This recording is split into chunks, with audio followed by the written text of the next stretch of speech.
Welcome to another edition of Radio Influencers, a podcast series we're doing for Radio Update. I'm your host, Andy Meadows. So this is going to be a short one today because I just got a couple minutes. I'm here at NAB in Vegas, but I'm not here very long because we're about 30 days out from kiddo number 3, Jack Lewis Meadows, is going to be born in about 30 days. So just in case he decides to come a little early, I promised I would keep this trip a little short because obviously I don't want to miss that. But I did want to share a couple of my thoughts from being here at NAB, and I will do a full recap article later in the week for Radio Update where I elaborate on some of this. But the one of the sessions I saw was State of the Creator Economy. And if you've come to NAB in the past couple of years, you've noticed that they are now catering to some of those folks in the creator economy, which I kind of like because I'm always encouraging radio people to do more of that, to do more video content, to podcast, and all of that. So I think it's a good influence on all of us to come and hear those folks talk. But a really good session, State of the Creator Economy, where they talked about some of the stuff that's going on with TikTok and kind of gave an update on that. And they shared, a lot of how these creators make money and how much money they're actually making and where that money's coming from, the types of deals they're doing. So I find it very interesting, but I'll elaborate on it in the article and share some links from it as well. But also, by the way, if you come to NAB, you got to get the NAB app. It is so helpful. And I'm a guy that I'm not super great with directions, so it helps me a ton and helps me kind of plan out my show. So if you are here for a short time, you can get the most of it. But so make sure you download the app if you come next year. But every year I say this, and it's true. Obviously, I wish more radio people came to these things. It seems like there might be even less radio folks here this year, although my friend John Lund had a radio session that was well attended and went well, so that's a great sign. But that's one of the things I kept hearing from some of the vendors that I know that I talked to, that, man, we're just not seeing as many radio people as we're used to seeing at this thing. And I know it's expensive to come to these conventions. I mean, we talked about this before on an episode, conventions to attend, where I kind of did a rundown of the cost to go into each of them. So I get that it's expensive and it's easy to save that money. But these things are important to come to because you see all the new gear that's coming down the pipeline, and you get inspired. You always come back with a ton of ideas. So what I always tell everybody is come to at least one NAB convention every year, every 2 years, and definitely go to your state convention every year as well, because obviously that one's even more affordable. But with the markets on Thursday and Friday going down, I was really interested to see kind of what the mood was here at NAB, not just from radio broadcasters, but from TV broadcasters and from all the vendors as well.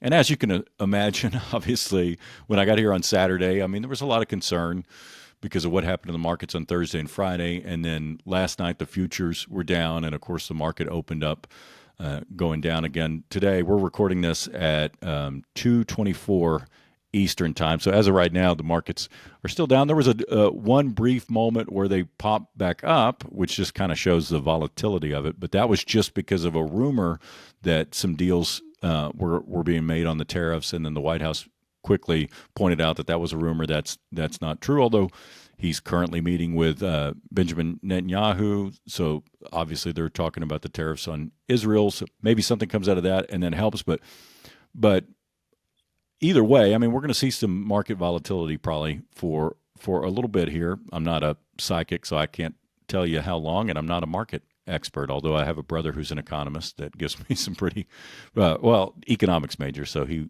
gives me some pretty good advice. But, the one thing that I would like to caution everyone in radio with this market volatility is to be proactive and not reactive. I think that's super important anyway. That was a topic I was going to discuss soon anyway, and this is a good excuse to do it. But absolutely do not walk in and fire your remaining staff because of this, or because of anything that happens in the market in the next few weeks. Teach them how to use AI, embrace digital to open up new revenue streams. It's another important thing to do. I talk about that a lot because that's allows us to soak up even more the advertising dollars in our local market, because we're professional broadcasters. No one is set up to compete with us if we take this stuff seriously and we start podcasting, we start creating our own video content. I'm seeing some really creative ideas coming out of especially small and medium markets. I met with a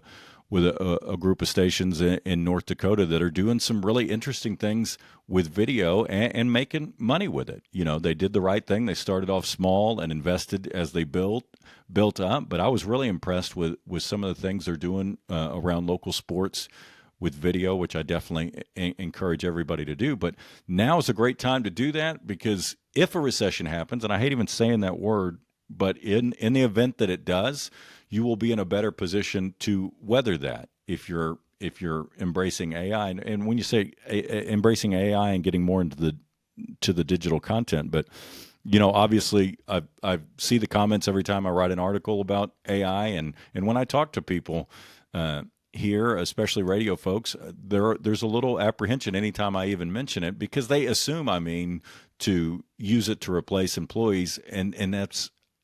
I wish they would read the body of the article, because I'm never saying that. I think radio is as thin as it should be.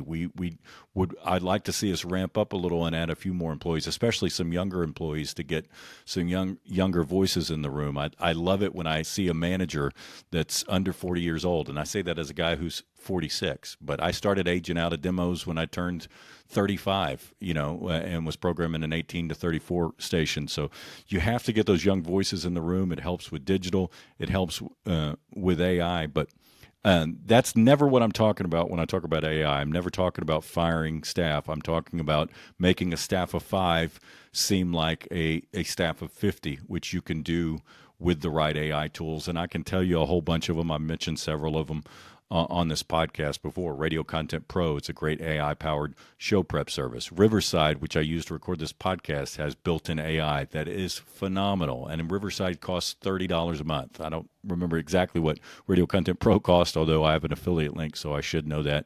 And so I'll definitely mention it on a future episode. But so Radio Content Pro, Riverside with its built-in AI tools. I use Video.ai they have some AI influencers built in there that look pretty realistic. I've been playing around with that. That's a $30 program.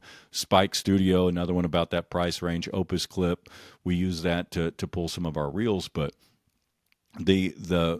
it's really leveling the playing field, where you can make a small market station seem like a major market station, which I'm always a big believer in anyway. You should act like you're in a bigger market than you are, and using some of these AI tools allows us to do that. But even in the major markets, I mean, everyone acts like the cutbacks are a small and medium market thing, but there have been so many cutbacks at the larger radio groups, it's really decimated major markets as well. So there are a lot of major market groups that have just a handful of employees in them, and in a building that used to have 30 or 40 people. So utilizing some of those AI tools helps put us in a good position, regardless of our market size. But there's a lot of things that I'll mention in the upcoming weeks, other steps we can take to put ourselves in a good position. And I hope that this episode will go live tomorrow, and maybe the market will be in a better position. But even if it is,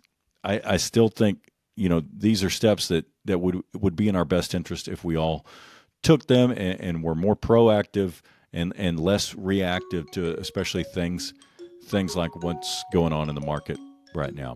So I just wanted to jump on real quick and share a couple thoughts about that. And like I said, look for that NAB highlights article later in the week. I'll share some of my thoughts and some thoughts of some friends that are here that were able to attend even more of the convention than I was. And we'll catch you next week with another episode of Radio Influencers.